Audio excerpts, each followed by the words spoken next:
E aí, pessoal dos elementos, aqui quem fala é Matheus Queiroz, criador do canal. Como é que vocês estão? Tudo bem? Bom, gente, estamos aqui em mais uma videoaula do canal Os Elementos. E nesta aula nós iremos estudar a regra de 3 simples. Eu irei, pessoal, apresentar para vocês o que é a regra de 3, para que ela serve e como a gente faz para utilizar a regra de 3 simples na resolução de um problema, certinho? Então, bora nós! Bom, aqui eu já trago uma introdução a respeito da regra de 3. Olha só, a regra de 3 é um processo prático que utilizamos para resolver problemas que envolvem duas ou mais grandezas diretamente e ou inversamente proporcionais. Então, pessoal, a regra de 3 nada mais é do que um procedimento prático que nos ajuda a resolver problemas que envolvam aí duas ou mais grandezas diretamente e ou inversamente proporcionais. Vocês verão que na resolução de problemas isso vai ficar bem claro, tá? Olha só o que diz aqui, ó. A regra de 3 classifica-se em simples e composta. Nesta aula nós iremos estudar a regra de 3 simples, na próxima aula nós iremos estudar a regra de 3 composta. Na regra de 3 simples, teremos duas grandezas envolvidas. E na regra de 3 composta, teremos 3 ou mais grandezas envolvidas. Então a regra de 3 simples, de fato, é bem simples, porque você só vai ter duas grandezas para trabalhar. Na composta, a coisa já muda um pouquinho de figura, mas ainda continua sendo bem de boa, certinho? Então bora continuar aqui para a gente entender um pouquinho mais sobre esse processo prático. Bom, vê só. Na regra de 3 simples, são conhecidos 3 dos 4 valores da proporção que relaciona as duas grandezas. Então, vê só, pessoal. Nós temos, na regra de 3, duas grandezas. Para cada uma dessas grandezas, nós temos 2 valores, totalizando 4 valores, tá? Só que na regra de 3 simples, são apresentados apenas 3 valores. E aí a gente tem que determinar esse quarto valor. E como é que a gente faz isso? Olha só. Para determinar o quarto valor da proporção, utilizaremos os seus 3 valores conhecidos, seguindo os passos adiante. Esses passos que eu irei utilizar aqui, eles irão servir para a regra de 3 simples e para a regra de 3 composta também, tá? Então, muita atenção nesse passo a passo. Olha só. Primeiramente, localizamos as grandezas em questão, colocando abaixo de cada uma delas os dados fornecidos pelo problema. Então, o primeiro passo é identificar quais são essas grandezas e organizar os dados apresentados pelo problema. Segundo passo, em seguida, identificamos se as grandezas são diretamente ou inversamente proporcionais. Então, o segundo passo é esse. E a gente já sabe identificar grandezas diretamente e inversamente proporcionais com base no que a gente já estudou em aulas anteriores. Por fim, montamos e resolvemos a proporção, que é o terceiro e último passo. Bom, dada essa apresentação aqui, desse passo a passo, vamos resolver problemas agora que envolvam a regra de 3 simples. Bora lá! Primeiro exercício resolvido aqui, ó. Uma fábrica engarrafa 4.000 refrigerantes em 8 horas. Quantas horas levará para engarrafar 3.000 refrigerantes? Pessoal, o primeiro passo aqui é a gente identificar as grandezas, tá? São duas grandezas, refrigerantes e horas, beleza? Então, vou colocar aqui um R para representar os refrigerantes e um H para representar as horas.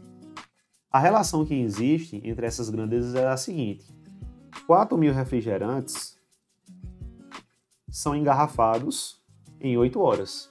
Aí a pergunta é, quantas horas levará para engarrafar 3.000 refrigerantes? Ou seja, para engarrafar 3.000 refrigerantes, levará um total de X horas. A gente tem que descobrir quantas horas são, né? A gente representa pela incógnita X. Esse é o primeiro passo. O primeiro passo é a gente identificar as grandezas e colocar os dados informados pelo problema. Agora, pessoal, nós temos que ver se essas grandezas são diretamente ou inversamente proporcionais. Isso é muito fácil de identificar, ó. Se a fábrica engarrafa 4.000 refrigerantes em 8 horas, é claro que se a gente tiver menos refrigerantes para engarrafar, a quantidade de horas vai ter que reduzir, não é isso? A quantidade de horas para engarrafar 3.000 refrigerantes será menor. O que foi que aconteceu aqui? A quantidade de refrigerantes reduziu, a quantidade de horas para engarrafar esses refrigerantes também vai reduzir. Só que essa redução, pessoal, é de forma proporcional. Isso significa dizer que essas duas grandezas, elas são diretamente proporcionais. E eu represento dessa forma. Eu passo um tracinho aqui do lado da grandeza e coloco um D para eu lembrar que ela é diretamente proporcional a essa grandeza aqui. Ou seja, refrigerantes e horas, nesse contexto, são grandezas diretamente proporcionais. Tem professor que coloca uma setinha para cima, uma setinha para baixo, eu não gosto dessa setinha não. Eu coloco o D, que me remete a grandezas diretamente proporcionais. E o terceiro e último passo é a gente montar nossa proporção. Olha como é que a gente vai fazer. No primeiro membro aqui da proporção, a gente vai colocar a razão que envolve a grandeza que tem o valor desconhecido. Então, quem tem o valor desconhecido aqui é a grandeza hora, né? Então vai ficar, ó, 8 está para x, assim como... E como essa grandeza refrigerante é diretamente proporcional à hora, a gente vai pegar esses dados que estão aparecendo aqui e colocar eles na nossa proporção da mesma forma como estão aparecendo, certo? Então, 8 está para x, assim como 4.000 está para 3.000. Certinho? Bom, aqui a gente poderia já aplicar a propriedade fundamental das proporções, que diz que o produto dos meios é sempre igual ao produto dos extremos. Mas podemos simplificar antes. Vou cortar aqui, ó, 3 zeros em cima, 3 zeros embaixo. Agora a coisa ficou bem mais simples. Agora sim, né, aplicando a propriedade fundamental das proporções, a gente fica com 4 vezes x, 4x. 8 vezes 3, 24. O 4 está multiplicando o x, passa dividindo aqui o 24. X é igual a 6. 6 horas. Pronto. Está resolvido. Esse problema, que envolve duas grandezas que são diretamente proporcionais, foram resolvidos através da regra de 3 simples. Certinho? Vamos para mais um exercício resolvido para a gente treinar essa técnica. Segundo exercício. Um automóvel com velocidade de 60 km por hora leva 30 minutos para se deslocar de Flores até Princesa Isabel.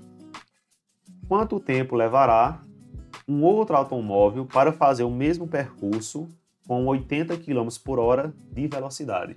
E aí? Bom, seguindo a nossa técnica, o nosso passo a passo, primeiro nós temos que identificar as grandezas. Aqui são duas, né? Note que as grandezas são quilômetros por hora e minuto. A primeira informação que a gente tem é que se o automóvel ele vai a 60 km por hora, ele vai levar 30 minutos para se deslocar de Flores até a Princesa Isabel. Beleza? Agora a pergunta é, quanto tempo levará, o nosso x vem aqui, ó, em minutos, né? Quanto tempo levará um outro automóvel para fazer o mesmo percurso com 80 km por hora? Bom, agora nós temos que analisar se essas grandezas são diretamente ou inversamente proporcionais. Porque o primeiro passo a gente já cumpriu, né? Identificamos as grandezas e colocamos os dados fornecidos. Pessoal, pensem comigo aqui. A 60 km por hora, o automóvel realizou o percurso em 30 minutos. Se a gente aumentar essa velocidade para 80 km por hora, o tempo necessário para realizar o mesmo percurso vai reduzir. Então essa grandeza aqui ela aumentou e a outra grandeza diminuiu. Só que isso na proporção inversa, beleza? Essa grandeza aumentou e a outra diminuiu na proporção inversa. O que é que isso significa? Que são grandezas inversamente proporcionais. Essa grandeza quilômetros por hora, ela é inversamente proporcional ao tempo, que é dado aí em minutos. E o que é que eu faço para representar isso? Apenas coloco um i aqui, para representar que essa grandeza é inversamente proporcional a esta. O último passo é montar a nossa proporção. Lembrando, né, pessoal, que no primeiro membro da proporção vem sempre a grandeza que tem o valor desconhecido. 30 está para x, né? 30 está para x, assim como... E agora, como é que vai ficar? Quilômetros por hora é inversamente proporcional ao tempo, que é dado em minutos. Então, pessoal, esses dados aqui, eles têm que ser colocados na proporção invertidos, tá? Aqui no caso vai ser 80, que está para 60. Em outras palavras, sempre que a grandeza for inversamente proporcional, você vai pegar os dados e inverter eles para pôr aqui na nossa proporção. Vou montar essa razão aqui que fica no segundo membro, né? Bom, agora nós podemos resolver. Só que antes, vou simplificar aqui esse zero com esse. Aplico aqui a propriedade fundamental das proporções, 8 vezes x, 8x, igual a 30 vezes 6, isso dá 180. X é igual a 180 dividido por 8. Quanto que vai ser o x? Vamos fazer aqui a divisão. 180 dividido por 8.